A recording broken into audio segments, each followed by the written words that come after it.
Salut les affreux, on se retrouve pour une partie jouée sur Légion d'honneur, une partie historique sur la bataille d'Arroyos de Molinos, où vous voyez de suite là avec les ordres de bataille un écart énorme entre les Anglais et les Français.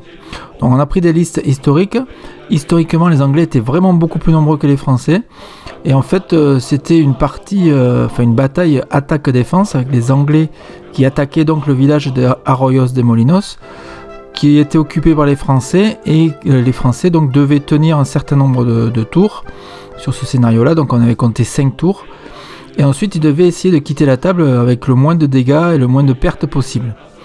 Donc un Anglais très offensif et un Français très défensif sur cette partie, qui a été très très intéressante à jouer. On va voir tout de suite comment ça s'est passé. Donc on voit les effectifs, donc c'était des effectifs anglo-portugais. On vous le dit tout de suite, les figurines sont des figurines espagnoles, on n'avait pas assez de figurines portugaises pour simuler tout ça, mais c'était bien des caractéristiques portugaises. On voit ici le plan de la table de jeu, donc on voit dans le petit carré ici le déploiement, la zone de déploiement des Français, qui devaient tenir pendant 5 tours, et ensuite sur la gauche, on voit ici la zone de déploiement des Anglais, donc les Anglais étaient déployés ici, et devaient venir prendre le village de Arroyos de Molinos, qui est au centre ici de la carte. Et quant aux Français, lui devait tenir donc 5 tours, comme je vous ai dit, et ensuite il devait sortir par le bord nord, là où il y a la flèche, le plus de troupes possible. Tout de suite le déploiement, avec ici la cavalerie KGL, les 2 régiments de cavalerie espagnole, tous les deux à 3 escadrons.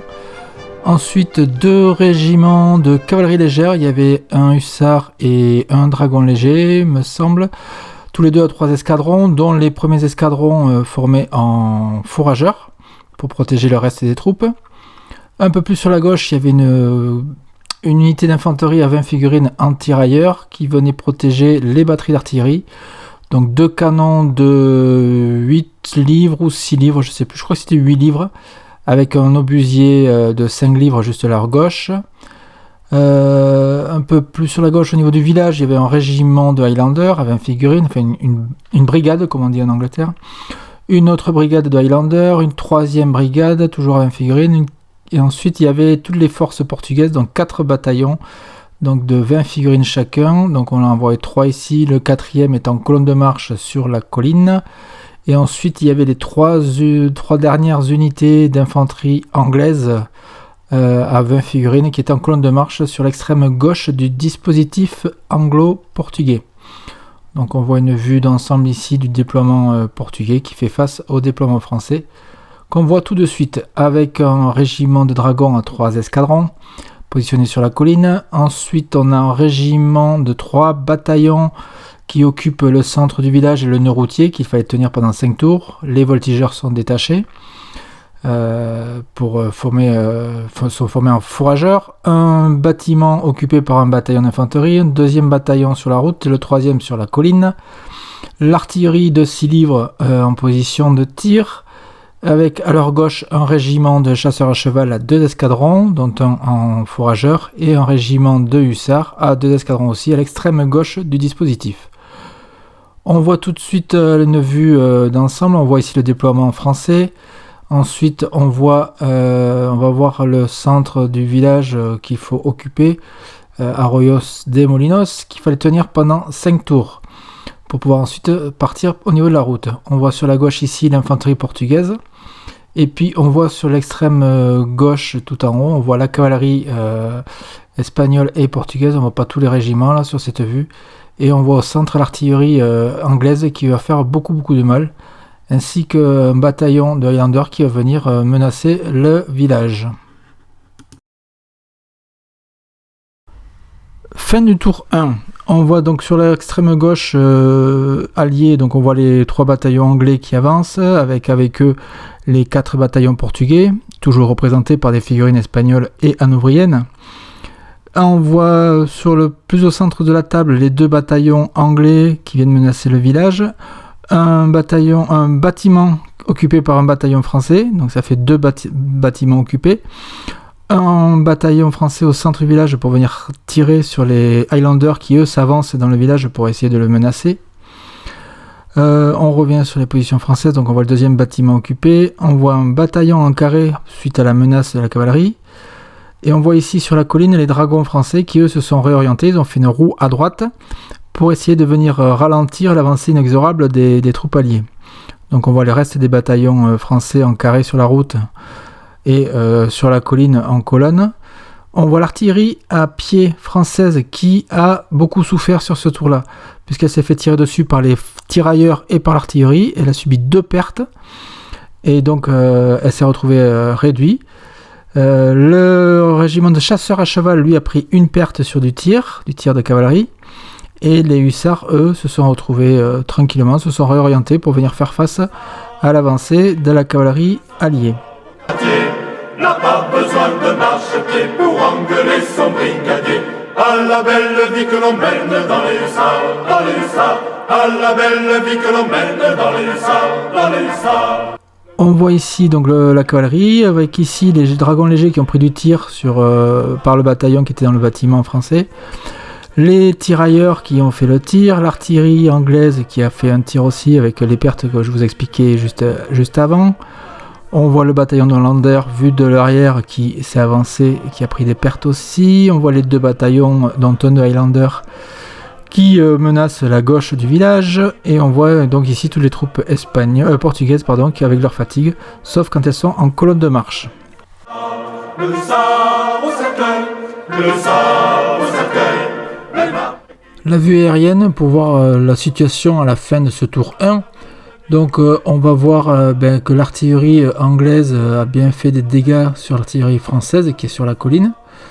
On voit sur la droite de la vue, donc la gauche anglaise, toutes les troupes qui vont avancer pour essayer de couper la route aux Français. On voit les bataillons français qui ont bien pris le village, qui tiennent bien. Et sur la maison de gauche, on va voir que le bataillon va tirer, créer une menace sur la cavalerie et faire des pertes sur cette cavalerie, notamment une perte il me semble sur ce tour-là. Et puis on voit aussi toute la cavalerie anglaise et espagnole qui va venir menacer la gauche de la position française. On voit bien l'écart d'effectifs entre les 2 armées. Et on voit ici les dragons français qui eux vont essayer de menacer l'avancée anglaise sur l'aile droite française. Fin du tour 2, on voit toujours donc les colonnes anglaises qui avancent pour couper la route, le chemin de retraite des Français. On voit les colonnes de marche portugaises avec un bataillon qui s'est mis en carré au niveau du champ là. Les 2 autres bataillons portugais sur sa droite. On voit les 2 bataillons anglais près des bâtiments. Les dragons qui se sont avancés sur la route, qui étaient à partir de ce tour-là sous le commandement d'Édouard, un petit nouveau dont je vais parler tout à l'heure.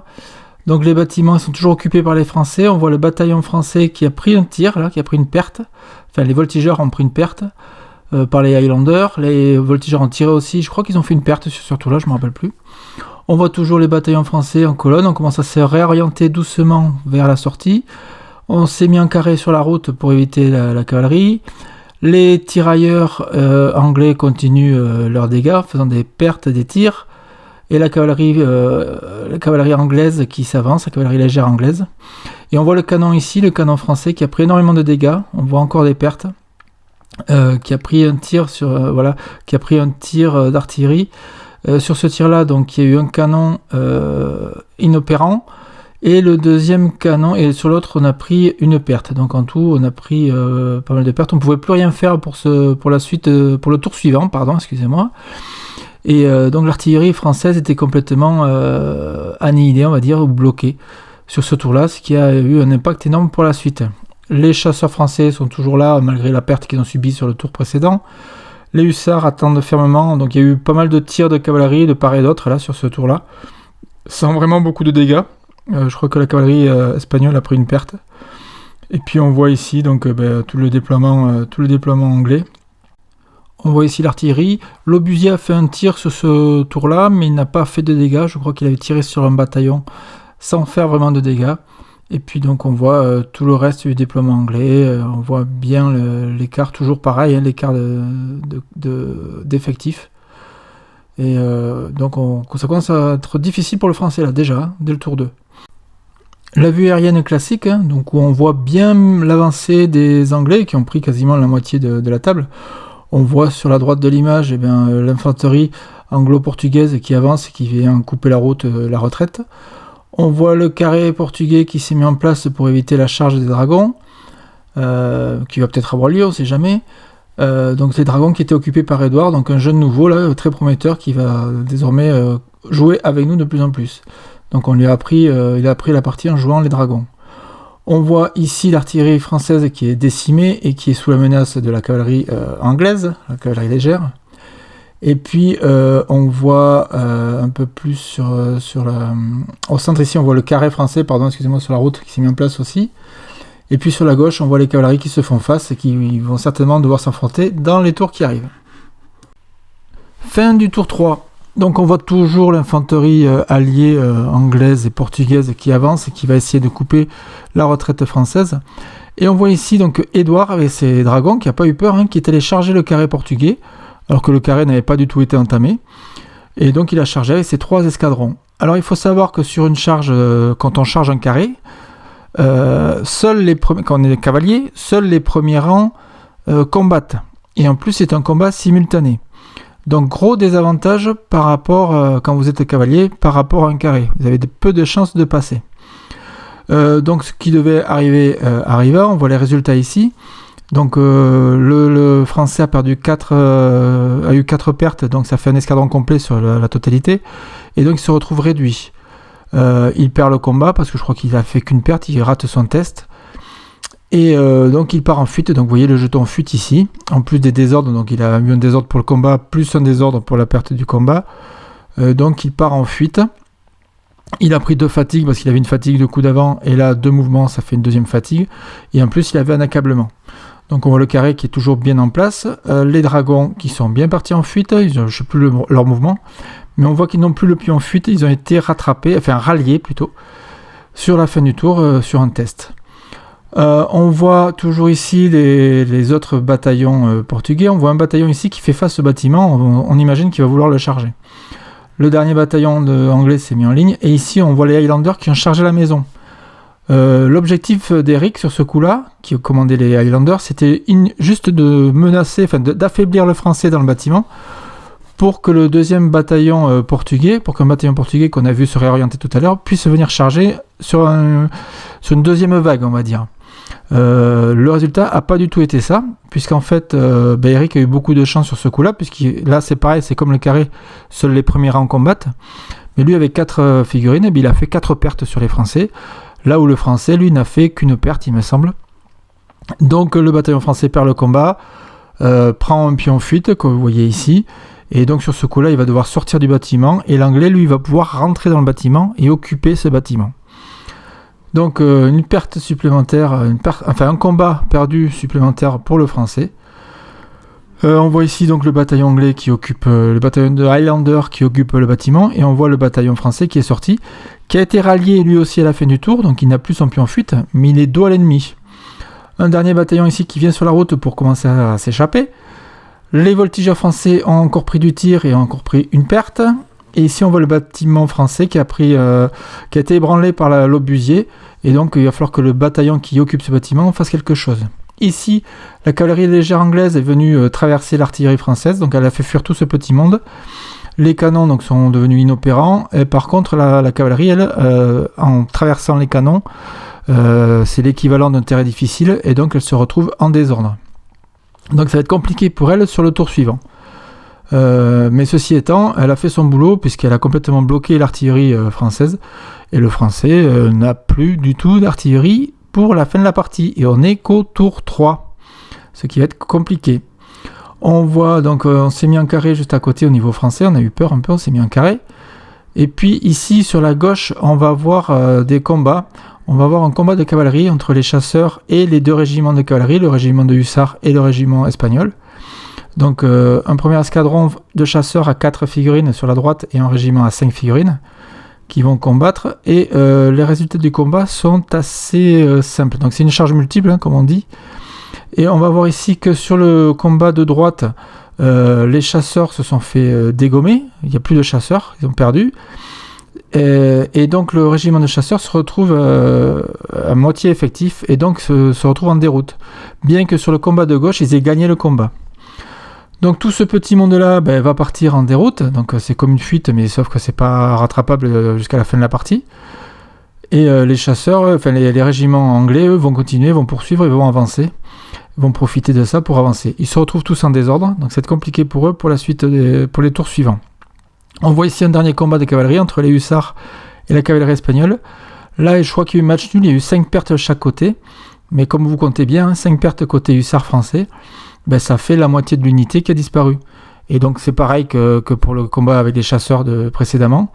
La moitié de l'unité éliminée, l'unité est en déroute. Vous ne pourrez rien y faire, même si vous avez gagné le combat. Donc les hussards français, donc c'est une victoire à la Pyrrhus, les hussards français vont partir en déroute. Là où les Espagnols vont rester en place, puisqu'ils étaient en désordre, avec de la fatigue, ils se sont retrouvés réduits eux aussi. Enfin bon, ça a été assez compliqué. Mais la cavalerie espagnole et anglaise a fait son travail, elle a fait fuir tout le petit monde sur la colline.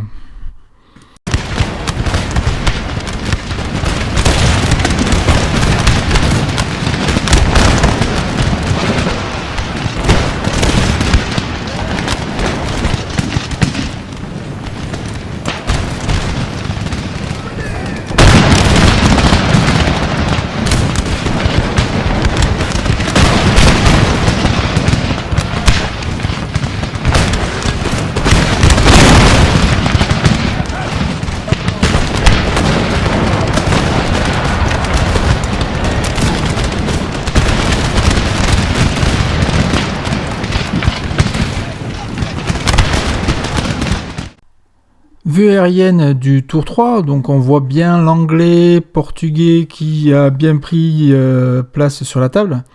On voit le régiment de dragons qui a été rallié mais qui était en fuite, qui a été rallié.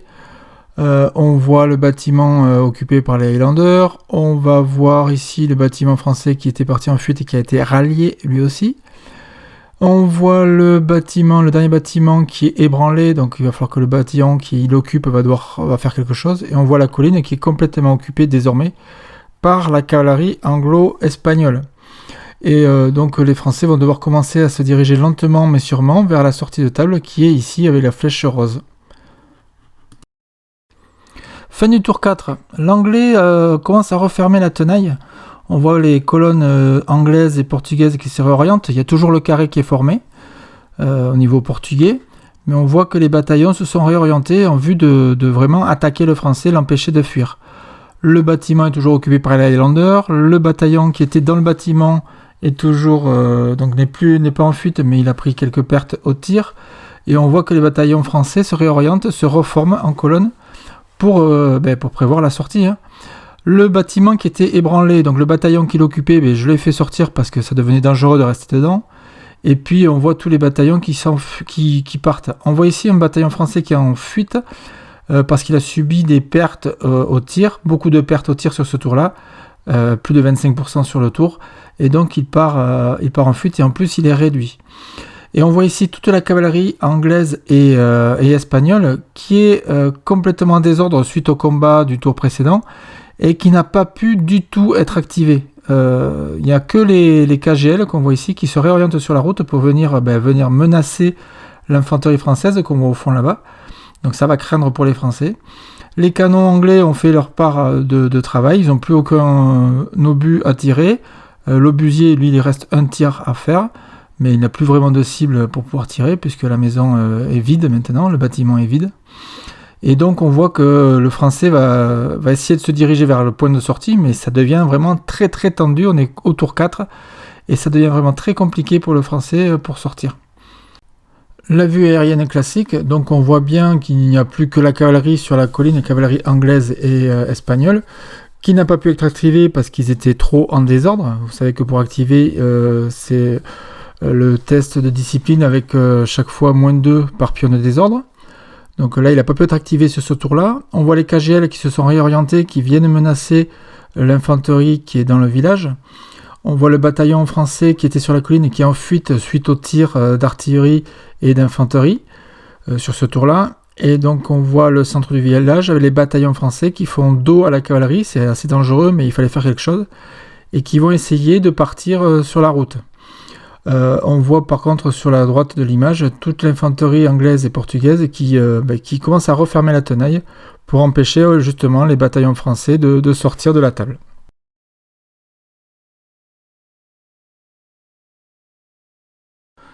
Fin du tour 5 et fin de la partie, où on voit bien les Anglais et les Portugais qui se sont bien mis en place, qui se mettent en ligne pour essayer de combattre les Français qui tenteraient de sortir de la table ou de sortir du champ de bataille. Donc on voit les colonnes qui se sont formées, le carré s'est reformé en colonne, on va le voir tout de suite. On voit ici un bataillon français qui va tenter de percer, mais bon, vu l'état de fatigue qu'il a, ça va être difficile. Donc le carré ici qui s'est reformé en colonne, on voit toutes les colonnes qui sont en place côté anglaise et côté portugaise. On voit ici le dernier bataillon portugais avec un bataillon anglais qui s'est aussi réorienté pour venir couper la route.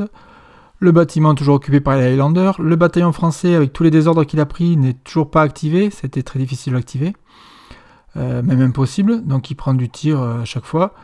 Il y a un bataillon ici qui commence à se diriger aussi vers la sortie, mais c'est assez difficile et puis il est sous la menace des tirs ennemis. Et ici, ce que j'ai fait moi avec mon dernier bataillon, celui qui était dans le village, j'ai chargé l'Highlander pour ralentir tout simplement l'inexorable. Et donc ça a surpris pas mal Eric qui ne s'attendait pas à ça. Du coup, j'ai chargé sur ce combat. Je crois que j'ai gagné le combat. Il me semble que j'ai gagné le combat malgré les pertes que j'ai eues. Mais il a réussi son test et il n'a pas fui.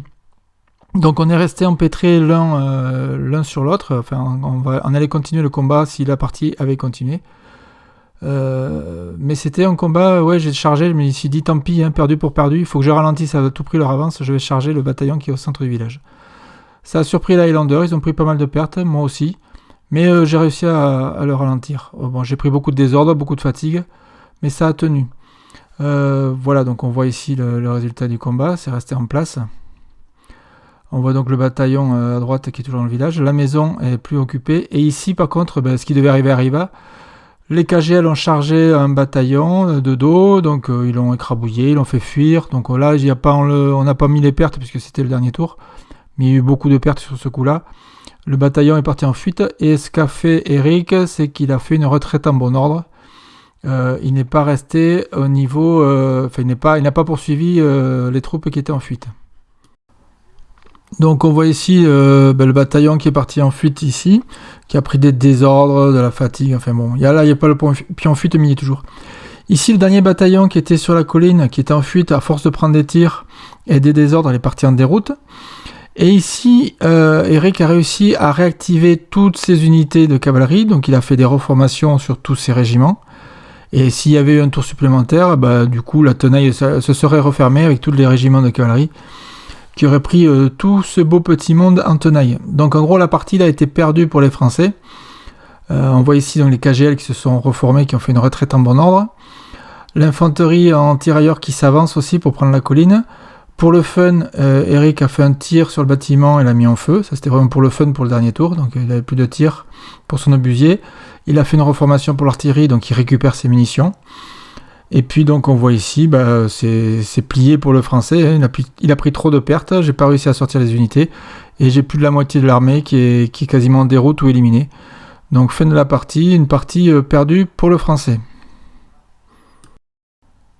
Vue aérienne du dernier tour, donc on voit toute la cavalerie anglaise et espagnole qui occupe la colline et qui va venir refermer la tenaille. On voit les KGL qui se sont reformés, qui ont fait la retraite. On voit tout le centre, les bataillons français qui essayent de fuir par la route, mais ça va être difficile de passer avec toute l'infanterie anglaise et portugaise qui ferme la voie. Et on voit les deux bataillons français qui restent sur la colline, qui sont en fuite, un en déroute et l'autre en fuite. Et qui sont... non, les deux étaient en déroute d'ailleurs, et donc ils sont perdus. Donc la moitié de l'armée française est en déroute. La partie est finie pour les Français, les Anglais ont gagné. C'était prévu de jouer 6 ou 7 tours. On n'y est même pas arrivé, hein. C'était assez compliqué au niveau scénario pour le français. C'était donc Arroyos de Molinos. Donc vous voyez ici les trombines des voltigeurs occitans, avec en troisième plan Édouard, un petit nouveau très prometteur qui va certainement continuer les parties avec nous. Donc bienvenue à toi Édouard. Scénario super intéressant à jouer si vous voulez vous apprendre l'attaque, les scénarios attaque-défense, et notamment les gros écarts d'effectifs. Si vous jouez historique, c'est super intéressant. Et je pense qu'on va certainement le rejouer. Moi, je vais le proposer en tout cas, avec différents placements, forcément. Mais ça a été très très agréable à jouer, même si le français, c'est très difficile pour le français de réaliser et de gagner la partie.